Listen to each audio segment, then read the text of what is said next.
चुनाव आयोग पर आरोप लगाए हैं, उन्हें आप किस तरह से देखते हैं? राहुल जो आरोप लगाए हैं वो देश के सामने झूठ बोल रहे हैं।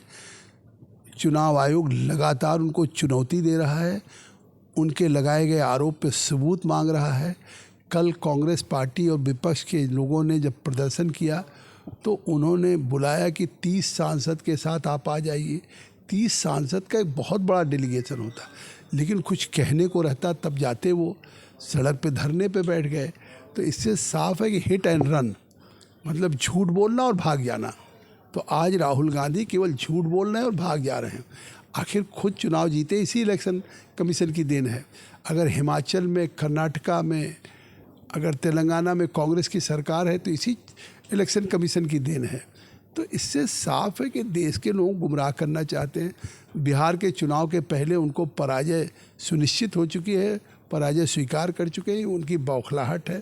पहले अपनी हार का ठीकरा ईवीएम पे फोड़ते थे, अब अपनी हार का ठीकरा उस मतदाता सूची पे डाल रहे हैं।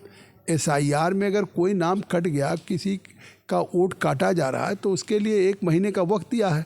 चुनाव आयोग ने कहा कि अभी तक एक भी आपत्ति नहीं आई है। तो चुनाव आयोग तो ट्रांसपेरेंट ढंग से निष्पक्ष चुनाव कराने के लिए उनसे मांग रहा है। सर, राहुल गांधी का कहना है कि सवाल तो वो चुनाव आयोग से कर रहे हैं, तो फिर बीजेपी उनका बचाव करती है? नहीं, बिल्कुल नहीं। वो चुनाव आयोग पे सवाल कर रहे हैं, एक संवैधानिक संस्था को कमज़ोर कर रहे हैं। इसलिए हम लोग कह रहे हैं कि अगर चुनाव आयोग पे आरोप लगा रहे हैं तो चुनाव आयोग आपसे जवाब मांग रही है, आपसे सबूत मांग रही है। आप मुझ पे कोई आरोप लगाएंगे तो वो आरोप पत्र देंगे, आरोप हमको देंगे, उसका सबूत देंगे। तो आज उस चुनाव आयोग के लगातार मांगने के बाद भी न कोई सबूत है, न एक आपत्ति है।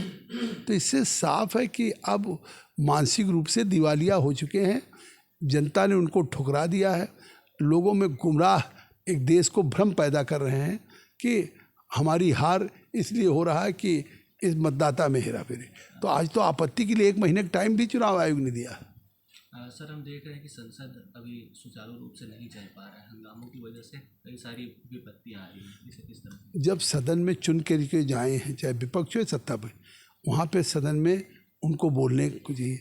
आखिर सदन में अगर आज वो नहीं बोल रहे हैं, सदन में अगर आज स्वाभाविक है कि चर्चा करने के बजाय सड़क पे संघर्ष पर प्रदर्शन कर रहे हैं, धरना दे रहे हैं, तो इससे साफ अब उनको सदन में भी विश्वास नहीं है, पार्लियामेंट्री डेमोक्रेसी में भी विश्वास नहीं है, उनको लोकतंत्र में भी आस्था नहीं।